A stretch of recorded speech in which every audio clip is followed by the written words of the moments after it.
예, 안녕하십니까. 양념 채소 관측을 총괄하고 있는 박영구입니다. 앞에 저희 지선우 팀장님이 시간을 좀 많이 오버하셔가지고 시간상으로는 5분 만에 끝내야 되는 거라 슬라이드 한 당 30초씩 하도록 하겠습니다. 앞에 우리 엽근 채소가 올해 그러니까 작년이죠.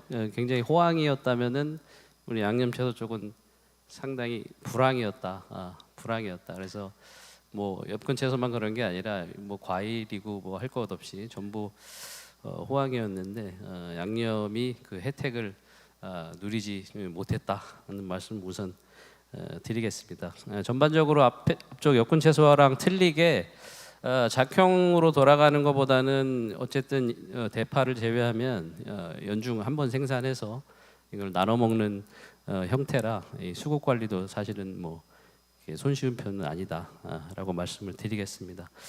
하나씩 시작하도록 하겠습니다. 오기 전에 이제 생산액 부분을 좀 체크를 해봤습니다. 봤을 때 한 10년 정도 기준으로 하면 지금 마늘하고 건고추가 순위 하락이 좀 뚜렷합니다. 그래서 지금 10년 전에 비하면 생산액이 마늘이 2위에서 5위, 특히 건고추는 1위였거든요. 이게 과일하고 채소로 다 했을 때입니다. 축산, 곡물 이런 거 빼고요. 1위였는데 7위로 지금 상당히 큰 폭으로 하락했고, 사실은 과거 10년 이전이죠. 그때는 건고추가 사실 축산보다도 더 생산량이 높았었습니다. 많이 이게 위축이 됐다.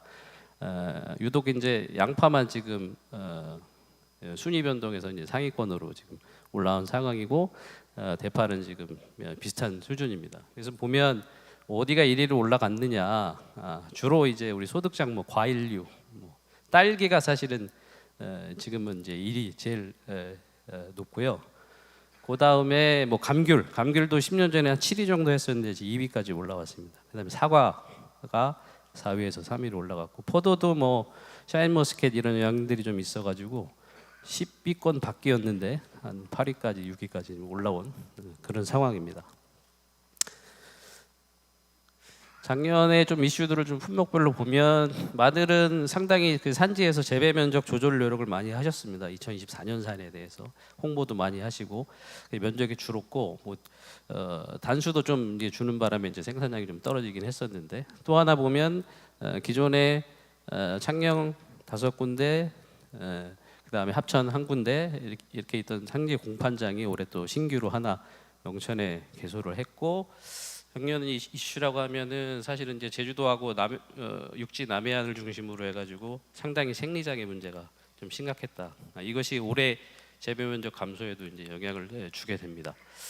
양파는 이제 한 2년, 3년 계속 면적이 줄다가 작년엔 이제 드디어 좀 평년 수치에 근접한 면적을 회복을 했고요. 중반 생종이 늘면서 조생종 상황이 좀 안 좋으면서 한 달 정도 4월에 가격이 좀 상승폭이 좀 있었다. 그다음에 이제 유통 쪽으로 가면은 줄망이 이제 반입이 금지된 게 2024년입니다. 그래서 그 수급의 영향은 아직까지는 큰 특징은 없는 것 같지만 이게 농가분 또는 유통을 하시는 분들의 시각 차이는 상당히 좀 있을 것이다라는 생각이 들고, 채소 이동이 가락시장에 개장이 되면서 우려들이 상당히 많았어요. 그래서 이 반입 반출이 이제 원활하게 될 것이냐, 그것도 이제 지켜봐야 되지만 최근에 시장 관계자들 얘기를 들어보면은 어쨌든 이걸 정확하게 지키면은 물량이 떨어지는 거는 확실하다. 그렇게 되면 소위 말하는 이제 가락시장의 반입이 힘들어지면 지방으로 많이 가게 될 테고 대표성은 좀 떨어지는 것이 아닌가, 뭐 이런 이제 생각을 많이 하게 됐습니다.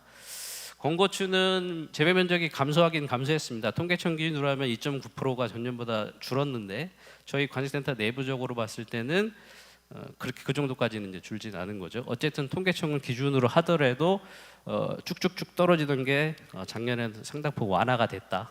그 다음에 보통 이제 최근에 건고추 워낙 힘듭니다. 힘든 작물이기 때문에 이제 한 3물 4물 따시고 이제 가격 봐서 그냥 포기하시는 경우가 많은데, 올해는 이제 수확 시기 이후에도 계속 이제 소위 말하는 이제 수인성의 질병 문제가 없었기 때문에 상당히 이 출하 시간이 좀 길었다는 특징, 그러다 보니까 단수도 좀 착과수라고 하죠. 이런 것도 이제 늘어나게 됐고, 파는 2024년이 10년 중에 가장 재배 면적이 높은 해였습니다.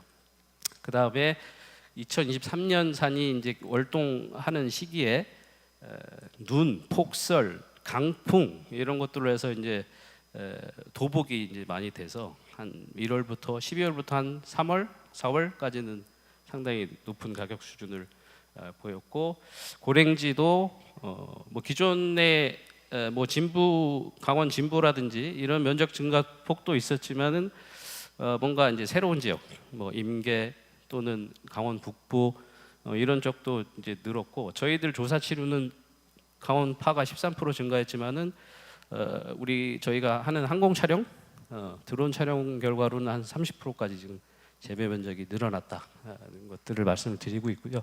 요걸 이제 연계시켜 보면 어쨌든 여기 보시면은 이제 건고추 면적 감소 폭이 이제 뚜렷하다. 대파는 왔다 갔다 하지만 조금씩 올라간다. 예. 파 같은 경우에는 사실은 요 네 개 중에 보면은 상대적으로 좀 재배가 용이하고 포전에서 출하 조절이 충분히 가능하다.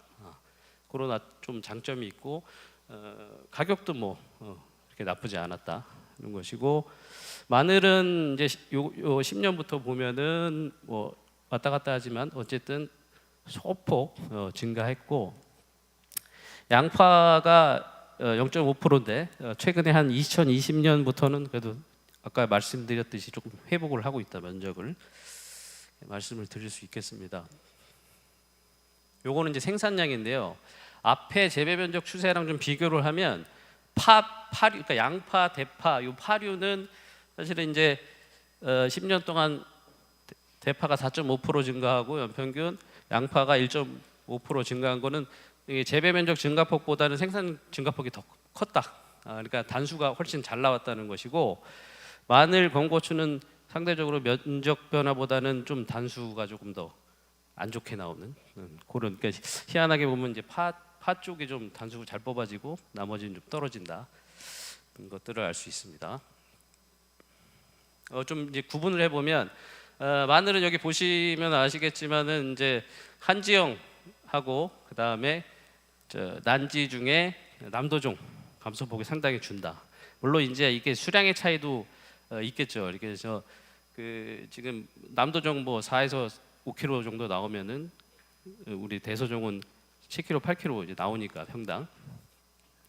그런데 그거보다는 뭐 어쨌든 더 중요한 것은 우리들의 그러니까 김치를 덜 먹게 되고 외식을 자주 하고 뭐 그런 어떤 소비 쪽의 영향이 이제 큰 것이 맞고, 한지는 그러면서 점점 입지가 어려워지고 판매 루트 찾기가 좀 어려워지니까 이제 줄고 하기 때문에 어떤 한지형 같은 경우는 뭔가 어떤 우리 마늘의 어떤 정책적 배려가 좀 필요하지 않나 그런 생각이 많이 들고요. 양파는 요 조생종이 좀 늘어납니다. 그 면적을 좀 확보해 나가는 게 요 조생종 쪽으로 이 봄철 뭐 한 달 길면 2달 출하기 때문에 그때 어떤 그 저장 상황에 따라서 좀 재미를 볼 수 있는 여지들이 좀 있는 것으로 보이고, 그러다 보니까는 이 출하 기간이 긴 중만생종보다는 뭐 다른 일을 또 해야 될 수도 있기 때문에 조생종들을 좀 선호할 수도 있겠다 이런 생각이 많이 듭니다.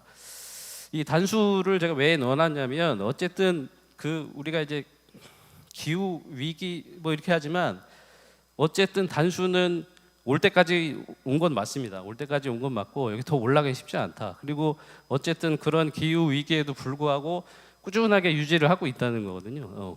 이건 산지에서 굉장한 노력들을 하시는 거예요. 그게 농업인이 됐든 또는 포장거래를 하는 유통인이 됐든 엄청난 이제 노력들이 들어가는 것이고요.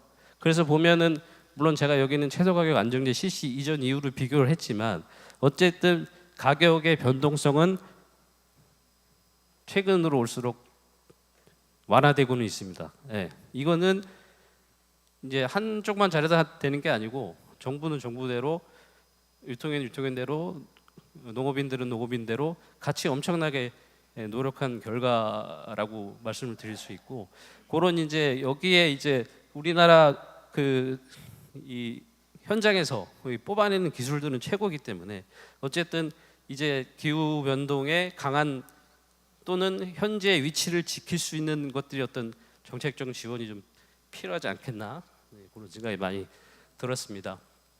소비를 좀 넘어오면 어쨌든 작년에는 경기가 안 좋기는 안 좋았다 말씀을 드리고 여기 보시면 이제 여기 온라인 판매만 늘고 나머지는 다 줄었다 오프라인은 이렇게 보시면 되고요.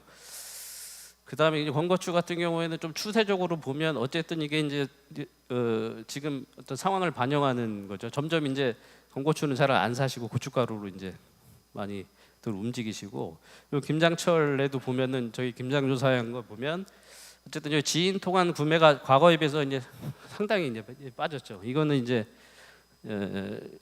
인구 통계학적으로 뭐까지 시골의 지인들한테 뭘 이제 받아 먹을 수 없는 이런 돌아가시고 하니까 그런 구조들이 반영되는 것이고요. 대파는 뭐 이거는 이제 계약철 3월 9월에 좀 판매량이 올라가고 전체적인 가격은 우리가 물가 안정이 조금씩 가격이 올라가야 물가 안정이니까 그것들을 충분히 달성하고 있다. 는 것들을 말씀드리고 내년 상반기에 나올 것도 2025년산입니다. 그래서 마늘도 줄고 양파도 줄고 양파는 작년에는 요 반대 상황이었거든요. 조생종이랑 중만생이랑 이번에는 바뀌었다. 바뀌었다. 그 다음에 양파는 주로 좀 비주산지 쪽으로 좀 많이 느는 것 같아요. 저희들이 기존에 뭐 제주, 전남 뭐 이런 거에서 충청, 경기, 강원까지 이렇게 올라오면서 비주산지들이 좀 늘고 있는 것 같은 느낌이 들고 마늘도 지금 여기 보시면 한지형이 많이 줄게 나오죠. 난지형보다. 난지형 전체가 마이너스 3.6인데 대서종은 비슷합니다. 또는 저희들이 다음 달에 뭐 조사라고 하면은 좀 더 플러스 될 수도 있다. 말씀을 드리고 상대적으로 이제 영남이 산주 공판장 생기고 하면서 수매 가격이라든지 공판 가격 이런 것들이 좀 괜찮거든요. 그러니까 좀 다른 데보다는 줄어든 폭이 좀 덜한다 이렇게 말씀드리겠습니다. 건고추는 지금 내년에 나올 것도 좀 이른 감은 있습니다. 이른 감은 있지만은 전년보다는 지금 의향 단계에서는 3% 정도 준다.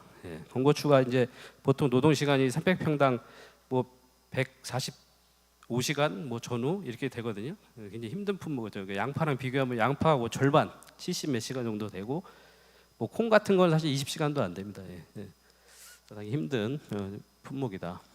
파는 요건 이제 내년 봄에 나올 것들이니까 참고만 하시면 될 것 같고요. 어쨌든 이제 앞에서도 얘기했지만은 중장기적으로 보면은 저희들이 전망치 뽑아낼 때는 장기적인 인구 추세도 보고요, 환율도 보고 뭐 유가 이런 것 다 이제 다 감안을 해서 이제 도출이 되는 전망치라고 보시면 될 것 같은데 제가 이번에 뭐 느낀 거는 어쨌든 이제 지금 마늘이 좀 기울기가 좀 급하게 나오지만은 전체적으로 이제 줄 만큼 줄었다.